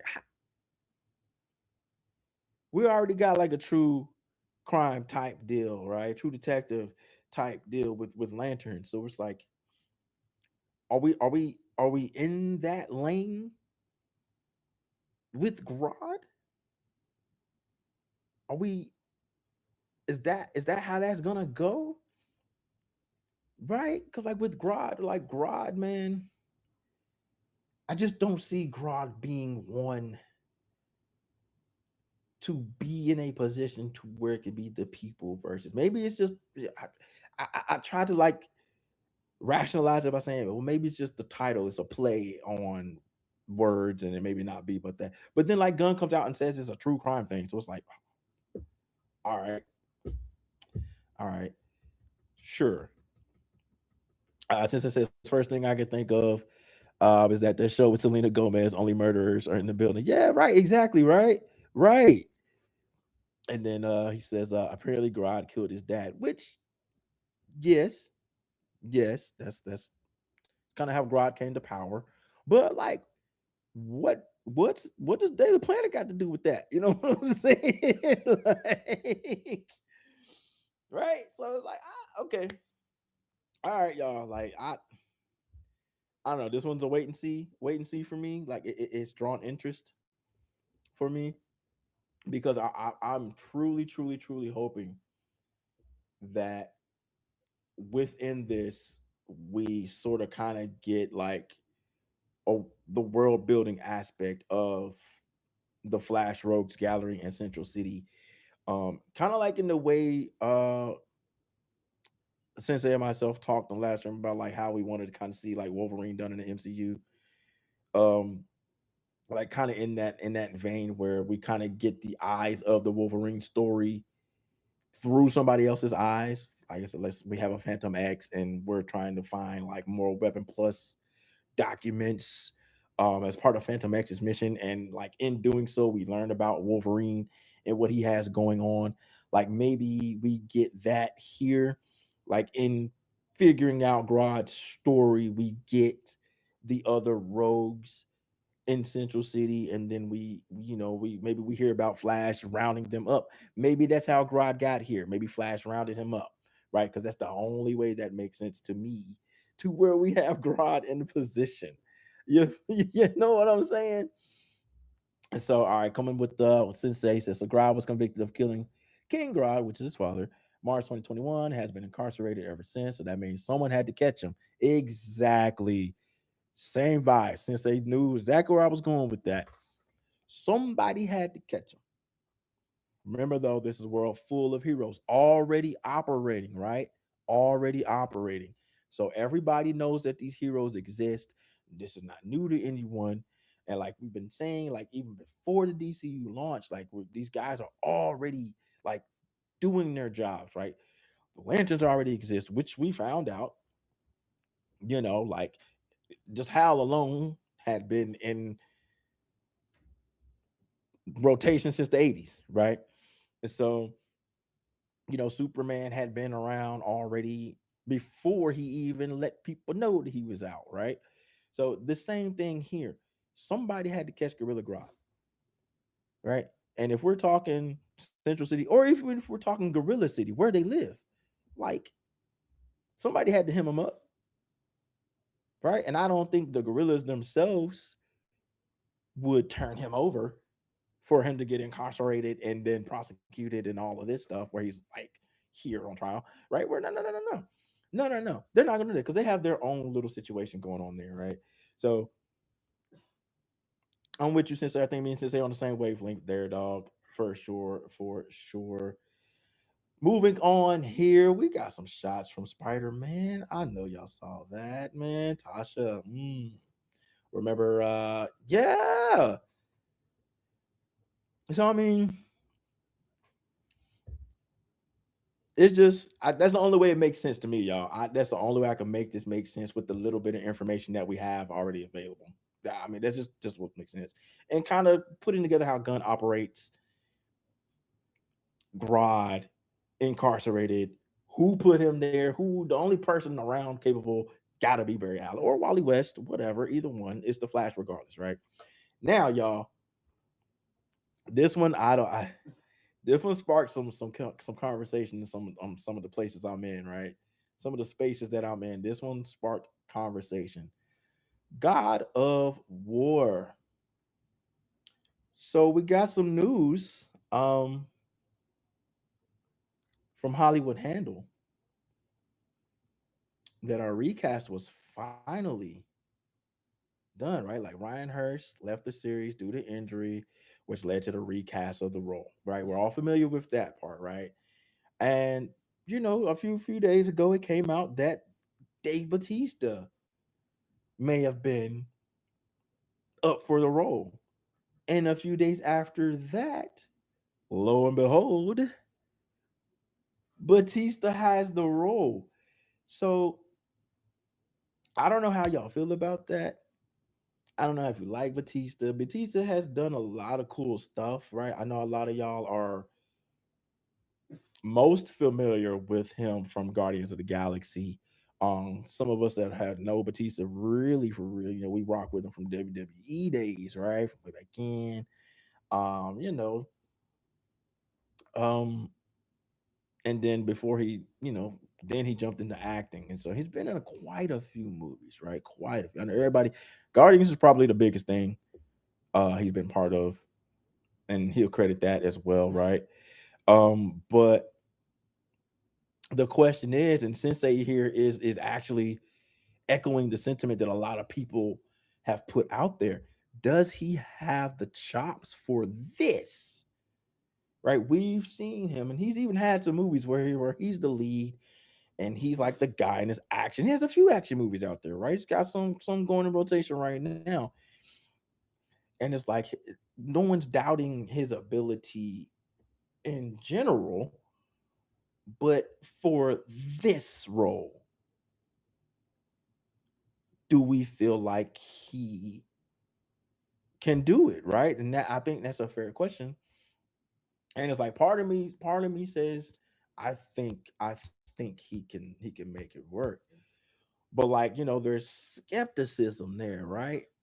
And they're recasting the kid as Sensei said. So it's like this is getting close to like a full on redo. Like we're at the studs at this point, right? We're at the bolts. So it's like not only did we recast Ryan Hurst, but like we're recasting the child too. It's like, all right, so here we go, back to square one, right? And so I think the point is the concern is rather just like, are we sure Batista is like the right guy for it? And that's fair. That's fair to say. That's fair to say. I like Batista. You know what I mean? It's just like I wouldn't have thought of him as a replacement, right? And I guess silver lining is he is part Greek.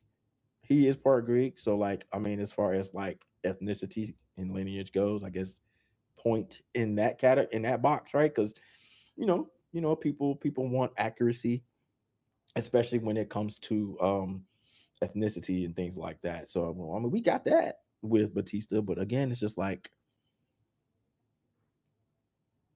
another wait and see. And like Sensei says here, it's just crazy to see this happening. It's sad that Ryan lost, and it's unfortunate. Right, he was there. Right, we were rocking with Ryan. He was in the role, and then he gets hurt, and it's unfortunate. And this injury that he has is literally one of those that takes like almost a year to come back fully, and then even longer than that to where he can ramp up and do whatever's needed for him to be done.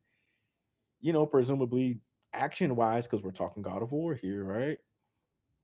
And so, it's an unfortunate situation, man, and it's just tough to see because just like Ryan Hurst was like spot on casting, y'all, spot on. Like even if you're not familiar with with any of this, and you look at the picture of Kratos and then you look at Ryan side by side, like, bro, could it have not gotten any more perfect, right?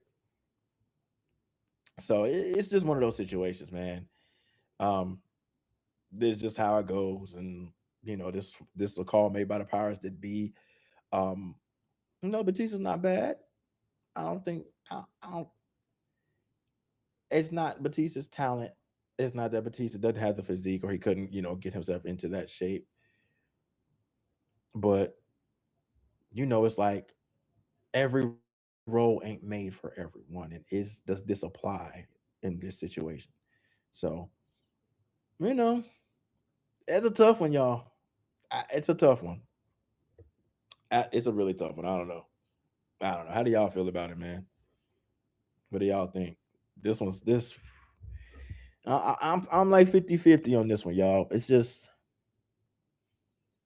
I don't know, and they just it doesn't seem like and heck and again like these things we're the public is the last to know about these things. Like they have already gone through their checks and balances, right, and going out and looking for other talent, right, before they sign on and like with this guy, right. We're the last to know. Like for all we know, Batista may have already auditioned before Ryan Hurst got the role, and he beat Batista out, but Batista may have been one of their finalists.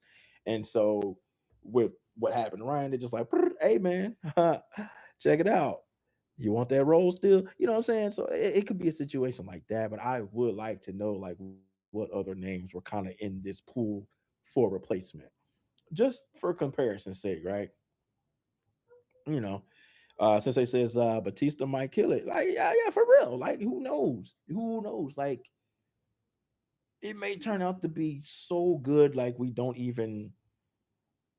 I don't want to say we forget about Ryan, but it may make it to where, like, all right, it'll quell everyone's concerns, right? Who knows, right? So it's just again, as with the people versus Gorilla Grodd, this is a wait and see type thing. I can't make a call one way or the other, man. It's hard. It's hard. It's like I personally like Batista. But it's like I don't know about this particular role. Like you tell me Batista's in the Gears of War movie, perfect. There it is. Because I feel like that fits Batista's mold, right? That fits what he's done. That fits what he's shown us on screen. A Gears of War film. You give me a God of War film, you change gears to God. That's tough. That's tough, right? We're going Greek mythology. That's tough. That's tough. I don't know, y'all. I don't know. Y'all let me know how y'all feel, man. That's a tough one. That's tough. I'm hoping it works out well. You know, hopefully he fits into the world and the world isn't too big for him, if that makes sense. You know what I mean? That's a tough one, y'all. Ooh, brother. That one's rough, y'all. That was rough. But here we go. Pop culture news flash. Where we go with our quick hits. We got something for you. Hit me, Sensei. Show me what we got, baby. All right, y'all. The Batmobile in the Batman Part 2. There have been a lot of pictures out there, brother. There's even some video clips out there. And I know we, especially us here at the channel, we are locked in for the Batman Part 2. First of all, the Batmobile muscle car is just so fire. Just so fire. Like that may have been one of the best scenes in the film. That may have been one of the best Batmobile chase scenes. I put that one up there with the Affleck Batmobile chase scene, brother. Like he was getting busy in the Charger. You feel me? He was getting busy out there. I mean, tearing up the streets. Got the flames coming out the pipe. You know what I'm saying? Like, oh yeah, he was getting loose out there. And I like my man just took one of his regular vehicles and just souped it up. It's like, yeah, this the one. Just the one. We got a little clip for you. We got Batman and GPC. Let's go.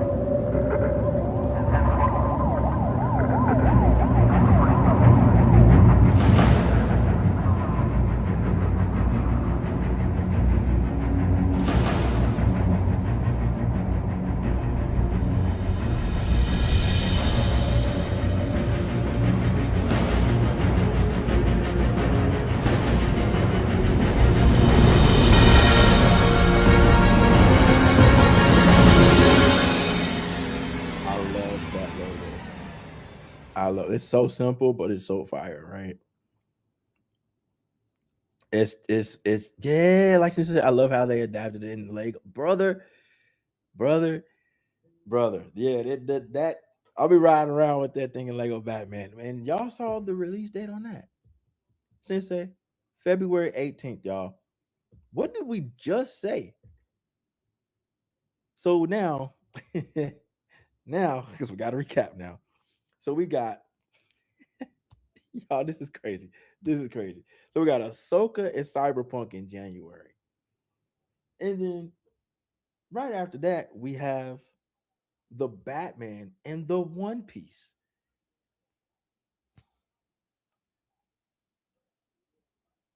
Y'all, there's no way, bro. There's no way. Like, okay, check this out. This is what Sensei says. Yo, brother, we're getting Batman. Okay, we're gonna count it. Batman, Ghost Rider, X-Men, Secret Wars.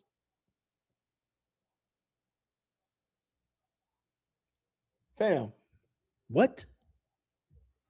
Batman, X-Men, Secret. Oh, y'all. 2028 for Batman. Ghost Rider, X-Men, then Secret Wars. This is crazy. This is crazy. Y'all think about that. Think about that. Black Panther too. We got so much stuff happening. We got so much stuff happening, y'all. Like 20. Oh, y'all. I don't know. I don't know. But as we look forward, like, see, and this is something that we do at the channel a lot. Like, and we haven't even like for real looked at what's coming out like these next 2 years. But just off the top of our heads, knowing what we got coming, right? Like we got Secret Wars in 27 and 28. You just saw the lineup in 20. Like, we just gave you that. Batman, Ghost Rider, X-Men, Black Panther 3. Huh? And that's just the ones we know off rip. Like we ain't even like looked.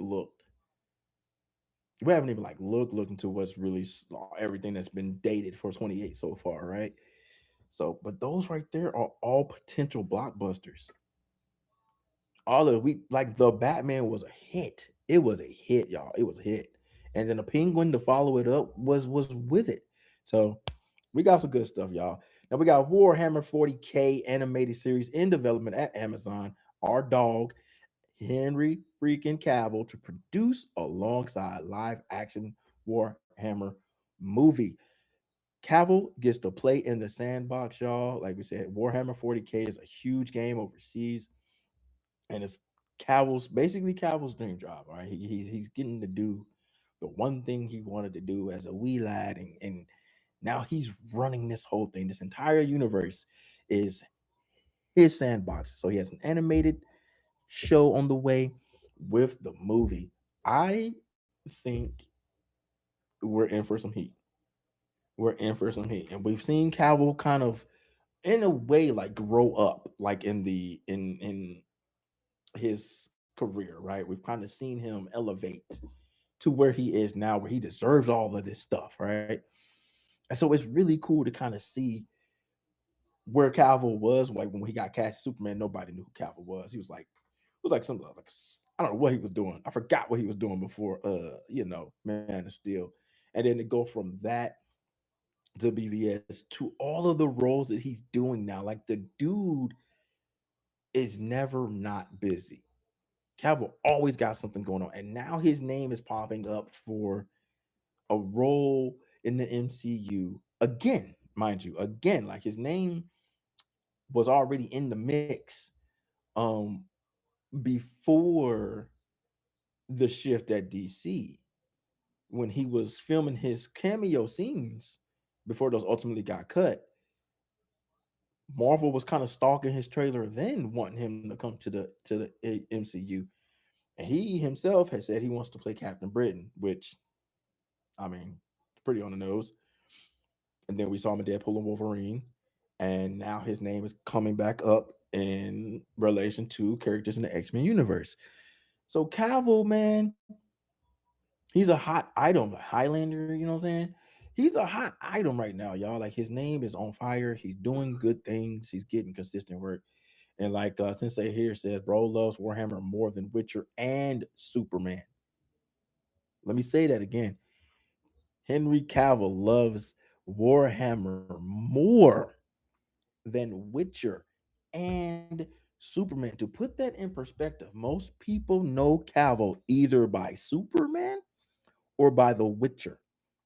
Those are arguably two of his biggest roles thus far in his career. And he's had some pretty good roles, right? Some roles, notable roles, but like the two biggest ones, I don't think anybody would question was is Superman and girl from Witcher. So for him to love Warhammer more than the two biggest roles that have basically put him on the map, that tells you like how much he has for this. And so I think, like Sensei said, again, we on the same wavelength, bro. He about to go crazy. I was about to cook, dog. And Amazon said, yo, we got you. You do this Voltron for us, bro. It's all good. It's all good. So that's why we got Cavill and Voltron. It was kind of a like scratch our back, we'll scratch yours type situation. So he's gonna go crazy in Voltron and then turn right around and just absolutely cook for The Witcher. So I think that's we should be excited about that, y'all. We should be excited about that. So let me know how y'all feel about that one, man. Let me know how you feel about that. I think it's tough. I think it's gonna be tough. It's gonna be hard, bro. It's gonna be hard. He's gonna absolutely drop bangers. Yeah, Sensei, he's rolling in Voltron too, man. He's rolling in Voltron. And yeah, and that was a Netflix joint that we got from that. And that was a heater. That was a heater. So I think we're in for some heat there, y'all. I think we're in for some heat.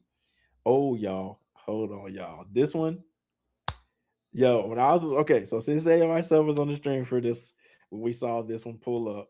We was on D23 stream, and my brother, when they announced a Bluey freaking movie, y'all,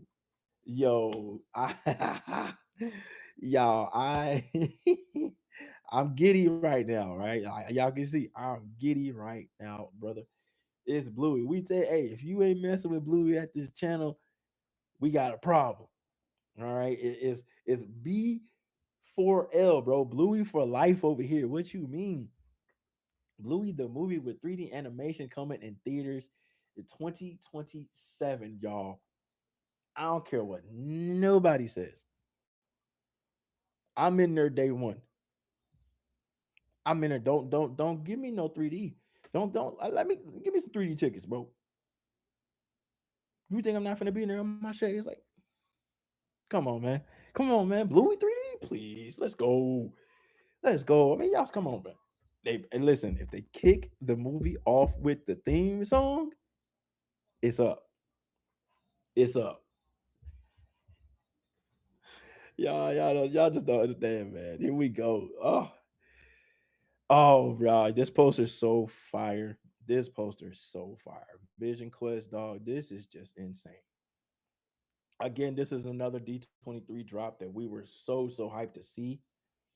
The Vision Quest trailer, y'all. This looks so insane. It's also in the vein of WandaVision. They actually advertised it as part of that trilogy, and it's everything we expected it to be and more.